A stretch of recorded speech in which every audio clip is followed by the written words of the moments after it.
သွားရင်ဝက်ရှော့ဆရာလေးကိုကျွန်တော်တို့ကနည်းနည်းလေးအကြံပေးချင်တာပေါ့နော်ဆိုင်ကယ်ဝါယာရင်းတွေလိုက်တဲ့အချိန်မှာဆိုရင်ဆိုင်ကယ်ကိုဝါယာရင်းလိုက်တဲ့အချိန်မှာဆိုရင်ကျွန်တော်တို့ကဗာလဲဆိုင်ကယ်မှာဝါယာထုတ်တော်များများနော်ကျွန်တော်တို့ကဝါယာတိတ်တွေကိုအသုံးပြုကြတဲ့အခါမှာအနီးတွေအဝါတွေအပြာတွေသုံးကြတာရှိပါတယ်အဲ့တော့ကျွန်တော်တို့ကဆိုင်ကယ်ဝါယာရင်းမှာဆိုရင်အနက်ရောင်လောက်တော့ဘယ်ရောင်မှတည်သက်ချင်းလှပချင်းမရှိဘူးပေါ့နော်တခြားအရောင်ကြီးတွေကကြည့်ရတာကိုဆိုင်ကယ်ဝါယာရင်းမှာကျွန်တော်တို့နော်ဝါတိတ်တွေသုံးကြတဲ့ဝါတိတ်တွေကအရန်အယောင်တွေကရိုင်းနေပေါ့နော်အနီတို့အပြာတို့အဝါတို့ကအဲ့လိုပါပဲဆိုင်ကယ်မှာလဲဝက်ရှော့ဆရာတွေစဉ်းစားကြည့်လိုက်ဒီဆိုင်ကယ်ရဲ့အင်ဂျင်ရဲ့အယောင်ကဘာအယောင်လဲ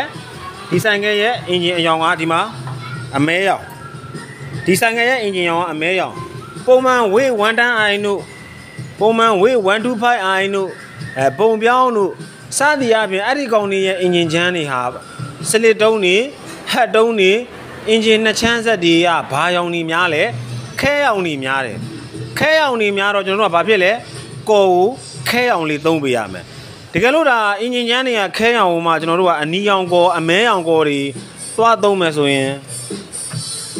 အနီရောင်ကောအမဲရောင်ကောတွေသွားသုံးမယ်ဆိုရင်အဲ့ဒီအင်ဂျင်ချမ်းကကြည့်လို့ကောင်းပါမလားမကောင်းဘူးနော်အဲ့ဒါဆိုရင်ကျွန်တော်တို့ကဒီနေရာမှာကြည့်လိုက်တော့ဒီ episode မှာကျတော့ကျွန်တော်တို့ကအင်ဂျင်ကဘာရောင်လဲအမဲရောင်ကိုကျွန်တော်တို့ကသွားပြီးတော့ခဲအောင်သုံးရင်ကြည့်လို့လှမလားမလှဘူးနော်လက်ရပြောက်မလားမပြောက်ဘူးနော်ဘာကြောင့်လဲဆိုတော့သူတို့ကုမ္ပဏီကလာတဲ့အတိုင်းဟာဒီကောင်ဒီမှာသုံးထားတဲ့ကော်အမျိုးအစားတွေကနော်ဒီ episode မှာကုမ္ပဏီကနေလာတော့မှသုံးထားတဲ့ကော်အမျိုးအစားတွေကနော်ဒီမှာကော်ကဒီမှာအမဲရောင်နေနော်ကော်ကအမဲရောင်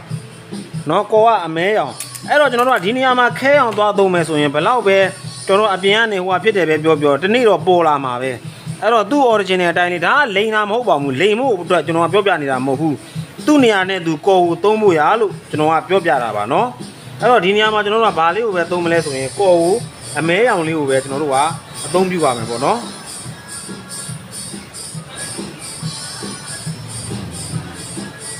တူလာတော့ကလည်း original ကလည်းအမဲရောင်ခုကျွန်တော်တို့အသုံးပြုမှာလည်းအမဲရောင်ဒီမှာ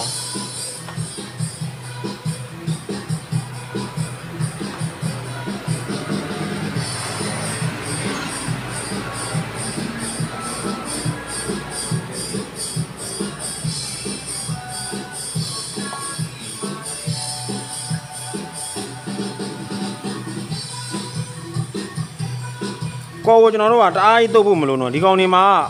တတ်ထုအမျိုးအစားလဲကောင်းတယ်သူ့ရဲ့နော်အင်ဂျင်ချမ်းတွေကလည်းလုံးဝကိုမာကြောတယ်အဲ့ဒီခါကျတော့ကော်ကိုကျွန်တော်တို့ကအများကြီး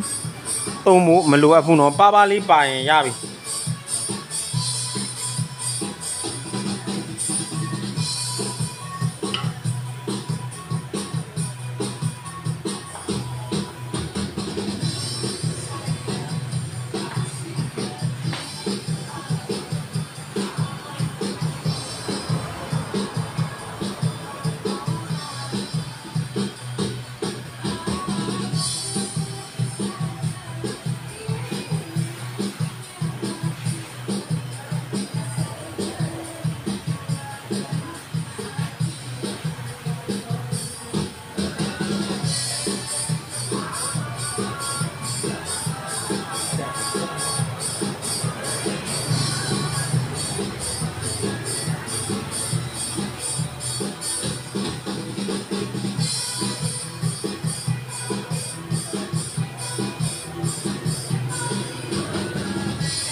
ဘယ်လိုမျိုးလေးလုပ်ပေးလိုက်ခြင်းအပြင်လဲကိုကတနေရာထဲမှာမပုံတော့ဘူးเนาะသူကနေသူနေရာလေးเนาะညာမနှဲမများလေးပေါ့เนาะတချို့ကြတော့လုံးလာတာကော်တွေကအပြင်မှာလိပ်ပြီးမတအားပေတာရမ်းနေတဲ့အချိန်ခါမျိုးမှာဆိုရင်နားလည်တဲ့သူတွေကြတော့အဲ့လိုအင်ဂျင်မျိုးကိုကြတော့ကျွန်တော်တို့ကပြောရမယ်ဆိုရင်တော့တိတ်ပြီးတော့မကြိုက်ကြတော့ဘူးအင်ဂျင်ခွဲထားတယ်ပေါ့เนาะဒါဆိုရင်ကျွန်တော်တို့ကကော်ကမနှဲမများလေးတကယ်လို့ကျွန်တော်တို့ကအင်ဂျင်နှစ်ချမ်းဆက်အုပ်ပြီးတော့နောက်တစ်ချိန်ပြန်ခွဲရင်တော့မှပဲကော်တုတ်ထားမှန်တိတ်ပြီးတော့မတိတာတော့ဘူးပေါ့နော်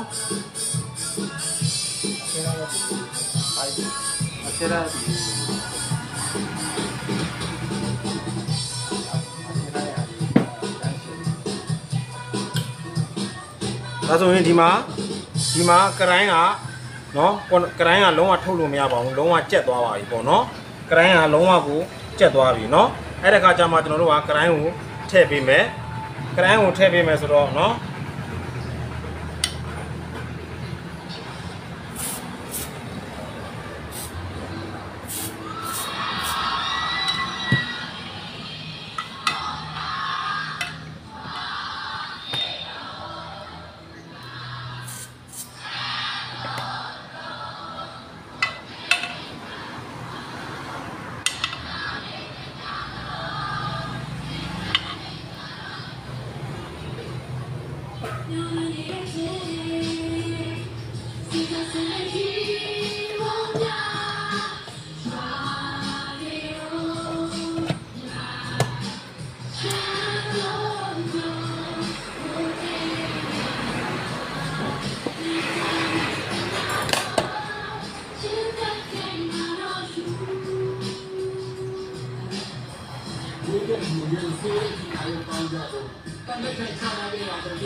โอเค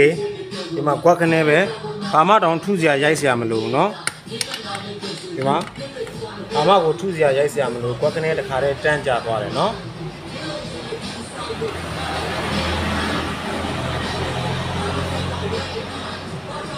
ဒီမှာเนาะ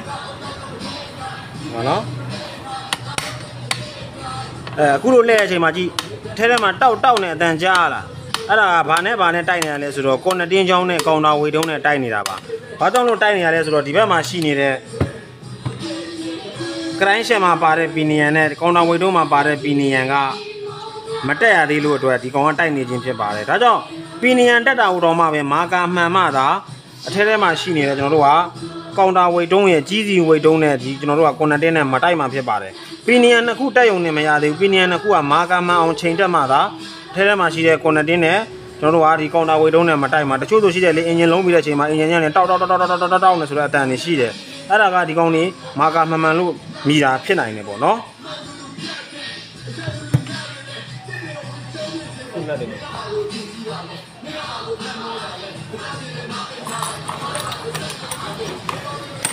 ဓာတ်စီရှိသေးလား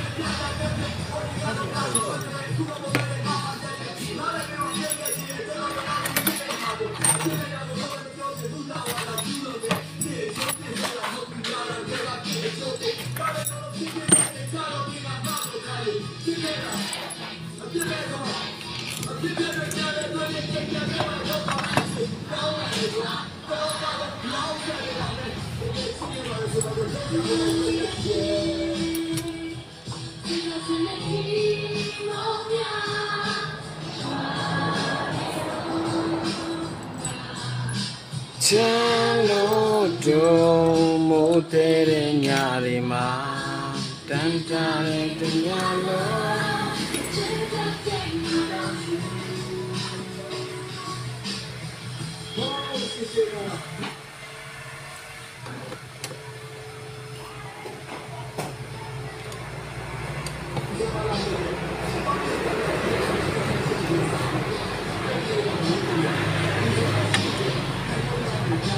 ဒီနေ့လည်းလုံးခဏဆွဲထားလိုက်အောင်မနော်ဒီကရင်ကရိုင်းနေကျွန်တော်တို့ဒီမှာ main shed တွေလှည့်ကြည့်မယ် spocket shed တွေလှည့်ကြည့်မယ်ကရိုင်းနေလှည့်ကြည့်မယ်ကောင်တာဝေတုံးတွေလှည့်ကြည့်မယ်သဘောတရားထောက်တာတွေညက်တာတွေရှိသလားပေါ့နော်အဲ့တော့ကျွန်တော်တို့ကဟိုဘက်ချမ်းကိုကျွန်တော်တို့ကပြန်လန်လိုက်မယ်ဘာကြောင့်လဲအင်ဂျင်နဲ့ချမ်းဆက်နဲ့တွေကျွန်တော်တို့ကတက်ရမှာနော်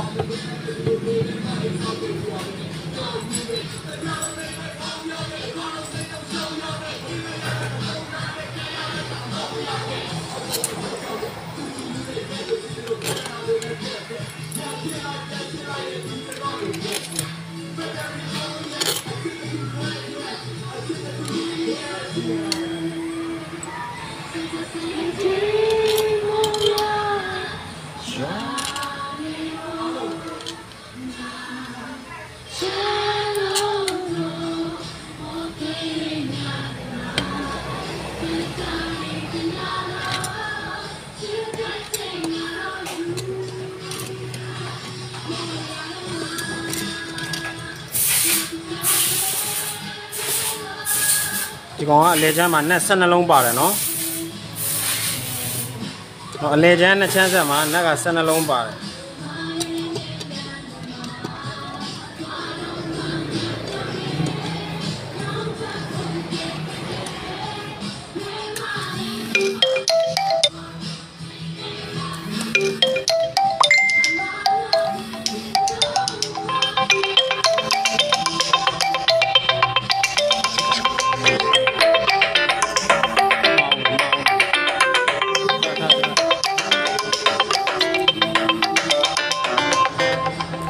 ဝတ်ချောဆရာများအားလုံးပဲမင်္ဂလာပါနော်ဝတ်ချောဆရာများအားလုံးပဲမင်္ဂလာပါ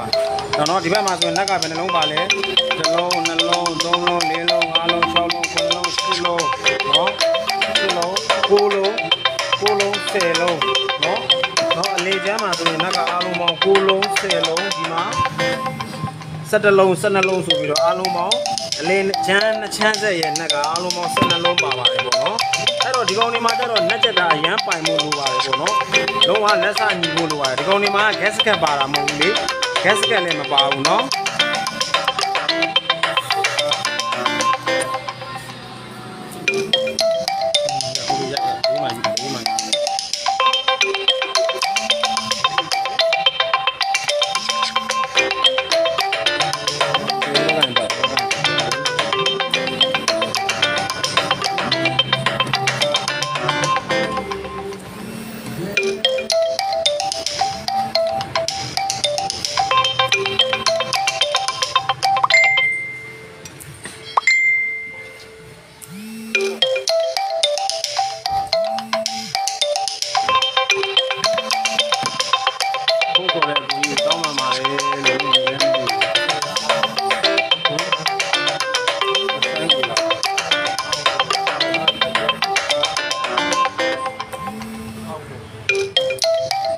အားလုံးပဲမင်္ဂလာပါဒါကတော့ FZ engine နှစ်ချမ်းဆက်အုပ်ပုံအုပ်နည်းလေးပဲဖြစ်ပါတယ်နော်ခရိုင်းထဲပုံထဲနည်းကိုကျွန်တော်ပြောပြတယ်ဂီယာပေါက်ရဲ့သဘောတဘာဝကိုလည်းပြောပြတယ်ပြီးတော့ရင်ကော်ဝူဒီဆိုင်ငယ်တွေမှာဘယ်လိုအမျိုးအစားကိုသုံးရမလဲအင်ဂျင်ကအမဲဖြစ်နေပြီးတော့အမဲရောင်ကော်ဝူသုံးမယ်ဆိုရင်တော့ပို့ပြီးတော့အဆင်ပြေပါတယ်လို့ဒါဆိုကျွန်တော်တို့ကအင်ဂျင်နှစ်ချမ်းဆက်နှစ်လေးတွေကျွန်တော်တို့ကြက်ပြအောင်နော်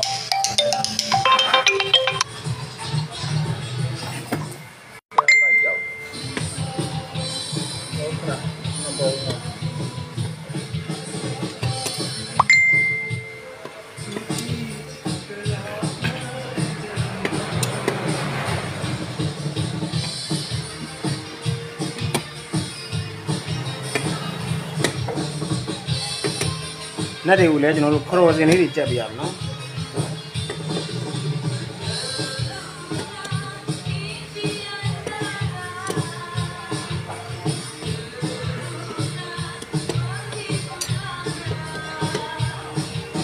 ဆရာကြီးရမ်းမပါရလားဟမ်ကြီးရမ်းမပါရလားအတက်ကြီးရမ်းဟိုဘက်ကတက်ရမှာလေ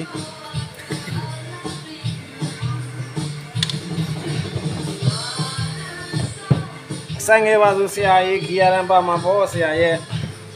ဂီယာရန်ကကျွန်တော်တို့ကလပ်ဥပချမ်းနေရိုးရိုးဖိနေလိုပဲတက်ရတယ်လေ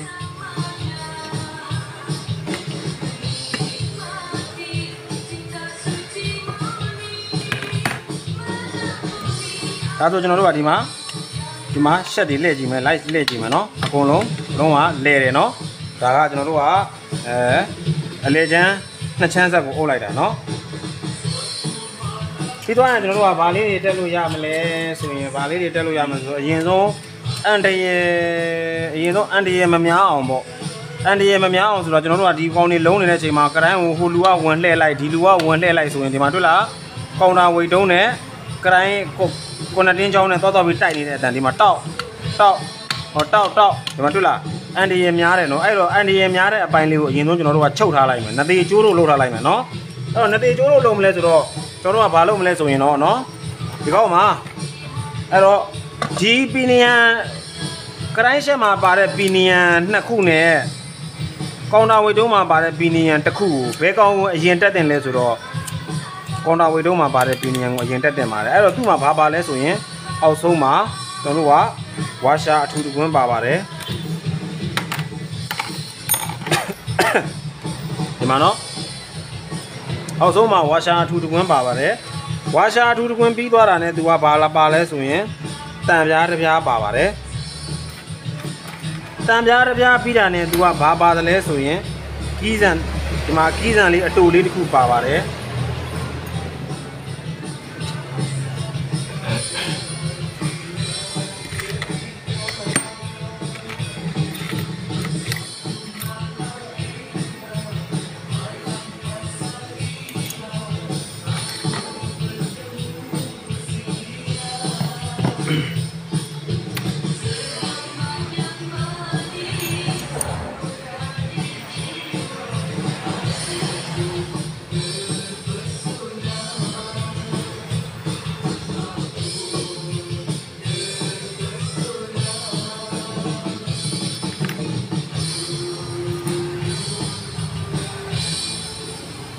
Two Mahoma keys and a Kupabare. Keys and Bida and a General Tipini and Ujaro, Lutaluya, the Carly Marginal Pione and Washo Sarujino Bojanano, Dilucho Dwarabare. Okay, Dilucho Dwarabare, a le Nakan Alu Mucho Dwarabare, Mono. Chuda Jima, you know what, Dilu Dwatele Yara, okay, Washo Sarujino Tabia Lameke. No? Okay, Diluta and Yara. Diluta and Yara, Dima Magadula. Timaga Bales or Cranshama Bare Bini and Chain Diamond Maga. Diluta and Yara. Not Algernon Piampu life. Alutalu Yala Mayala. Yara Suraga, Digone, which no tell Yara Ugura, no?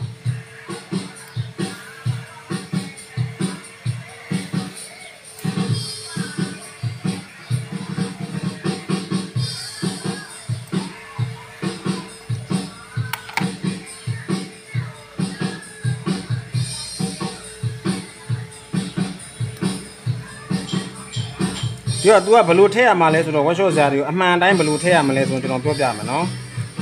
Timano? A man, Dima Barney, the Magane, Dima Alevama, Tegalumia, Genoa, Janaga, Yodia, Niasi Levium, Pilwagam, and blue tail Malays or Program is in Pibare. Dima Barney, the Magane, the Yapani, the Magane, or down him, eh? Dima, Pilla, Danvilla, Dana to Martin, what you call him.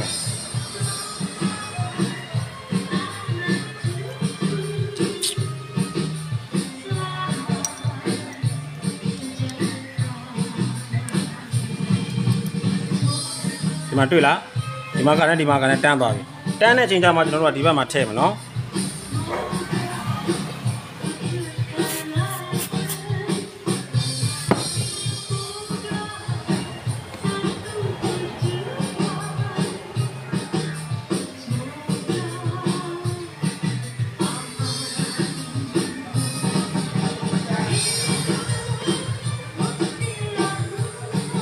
Delay you and delay.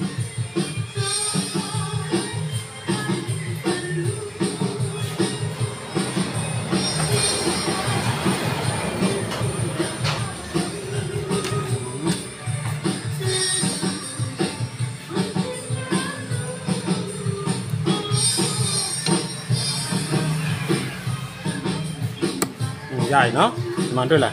210 or Chacha one water. No? It was in 2 years Boma. 2 years Boma, the Mandula.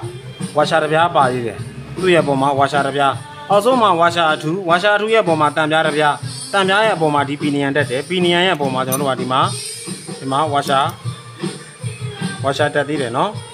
Washa Tabigama. Timaro, don't know what Kila in Libare. No? Hima Kila in Libara. Kila in Libara, all my Tibala. Mabauno. I take wood, blue and take Melesuyan. The other was discipline being Cantomala on Taint Hide wash up city. 2 general the Lutele Yara, the Lutabi Naturally Yare. No? The Boba the Lutabi Naturally Yare. I mean, Manino, no? 2 other Kila in a dead time, eh? Then I've got my 2 year Boma Madula. I the Alma Shini the Tamyama by the Kila in Liu Taint Hame, a Boma. You the Mangoglio Bare, no, Tambiali to Yabare, Washabiali. I wash up Yama Bare and Gogli with Tibago to know what tell I mean. Eh, Tamada, Norua, no, the Matu Bones and I, Chetuame.